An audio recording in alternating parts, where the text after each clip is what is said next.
घरात जर कोणतीही भाजी नसेल तर तुम्ही अशी भाजी पटापट वाटण करून करू शकता। तुम्ही रेसिपी एकदा नक्की घरी ट्राय करा, खूप छान होते। तर चला पटकन रेसिपीला सुरुवात करूयात।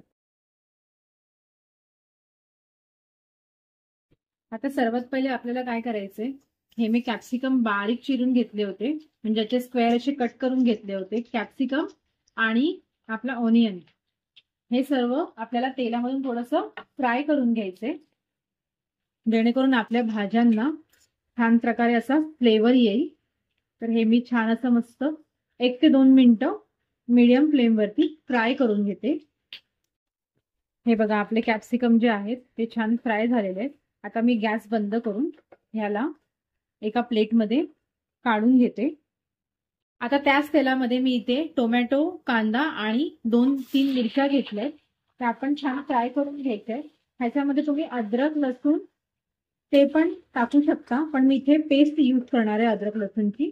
तर तुम्ही ते अद्रक लसूण अख्खं जे आहे ते पण टाकू शकता। हे पण आपल्याला छान फ्राय करून घ्यायचंय। आता आपला कांदा टोमॅटो जो आहे तो फ्राय झालेला आहे। आता मी गॅस बंद करून ह्याला मिक्सर जार मध्ये थंड करून टाकून घेणार आहे आणि याची बारीक पेस्ट करून घेणार आहे। आता त्याच पॅन मध्ये मी तेल टाकलंय, तेल गरम झालंय, त्याच्यामध्ये थोडंसं बटर घालून घेते। बटर घातल्याच्या नंतर आपल्याला थोडेसे खडे मसाले घालायचे, ते छान असे मस्त परतवून घ्यायचे अशा प्रकारे। त्याच्यानंतर मी ऍड करणार आहे जे वाटण, ते मी वाटून घेतलं होतं ते पण छान असं मस्त परतवून घ्यायचंय। हे बघा ते पण छान आपलं जे वाटण आहे मस्त भाजून घ्यायचंय, छान असं मस्त परतवून घ्यायचंय सर्व साईडने। वाटण घातल्याच्या नंतर त्यामध्ये आपल्याला घालायचंय अद्रक लसूणची पेस्ट। ह्या वाटण परतवताना ना थोडासा याचा कलर चेंज झाला पाहिजे, नाहीतर मग आपलं वाटण कच्चं राहतं। त्याच्यामुळे मी कलर चेंज होईपर्यंत थोडंसं याला परतवून घेणार आहे।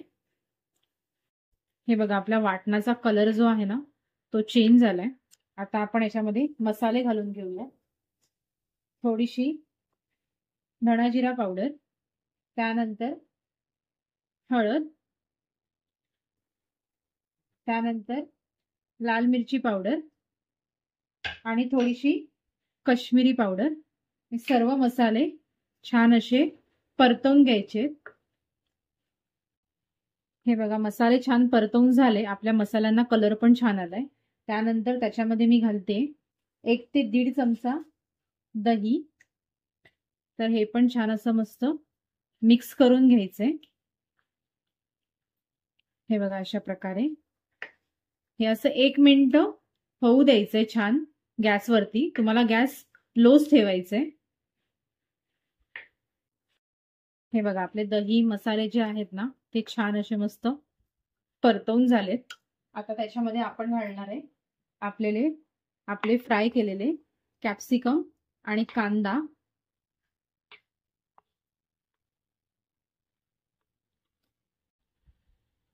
ते पण छान असं मिक्स करून घ्यायचंय आणि ह्याच्यामध्ये तुम्ही थोडंसं पाणी पण ऍड करू शकता ग्रेव्ही करायला, म्हणजे भात चपाती याच्यावर थोडंसं छान लागतं। तर मी थोडंसं याच्यामध्ये आता पाणी ऍड करणार आहे,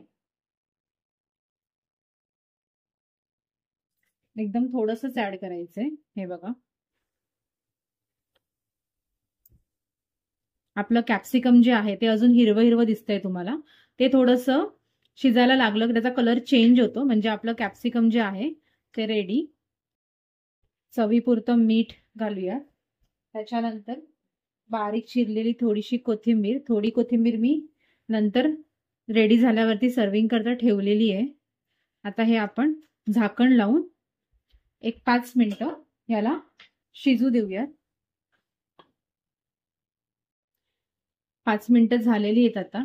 हे बघा आपली भाजी केवढी छान मस्त शिजतेय, त्याला छान असा मस्त कलर आलाय। हे बघा ही भाजी तुम्ही भात किंवा चपाती भाकरी कशावर तुम्ही खाऊ शकता। सो ही पटापट अशी इन्स्टंट भाजी रेडी होते आपली कांदा आणि कॅप्सिकमची। त्यात कॅप्सिकमचा जो फ्लेवर आहे तो छान असा मस्त उतरतो भाजीमध्ये। हे बघा आता आपल्या बघा कॅप्सिकमचा कलर पण चेंज झाला, तुम्ही बघू शकता। पहिले एकदम डार्क होता, आता थोडासा काळपट असा कलर झालेला आहे थोडासा। तर आता आपली भाजी रेडी झालीये, तर आता हिला आपण काढून घेऊया आणि मी छान एका प्लेटमध्ये सर्व करून घेते. जर तुम्हाला रेसिपी आवडली असेल तर व्हिडिओला लाईक करा, शेअर करा, सबस्क्राईब करा आणि तिथलं बेल आयकॉन क्लिक करायला अजिबात विसरायचं नाहीये. थँक्यू.